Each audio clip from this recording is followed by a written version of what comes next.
বাধ্যতামূলক সামরিক সেবার দায়িত্ব পালন শেষে আনুষ্ঠানিকভাবে ফিরলেন বিটিএস তারকা সুগা। টানা ২১ মাসের জন্য সামরিক প্রশিক্ষণ ও সিভিল সার্ভিসে নিযুক্ত ছিলেন বিটিএস-এর এই র্যাপার ও প্রযোজক। সুগার এই প্রত্যাবর্তনে আনন্দে ভাসছেন বিটিএস ভক্তরা।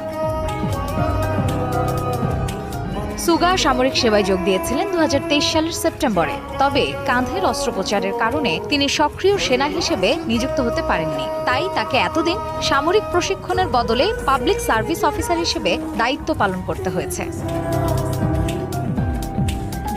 এদিকে ২১ জুন তার অফিসিয়াল অব্যাহতির তারিখ হলেও ৩ দিন আগে অর্থাৎ ১৮ তারিখেই ফিরে আসেন সুগা। এ নিয়ে কিছুটা আলোচনা শুরু হলেও সামাজিক যোগাযোগ মাধ্যমে ঝড় তুলেছে ভক্তদের উচ্ছ্বাস। ইতোমধ্যেই ওয়েলকাম ব্যাক সুগা ট্রেন্ড করেছে বিশ্বব্যাপী।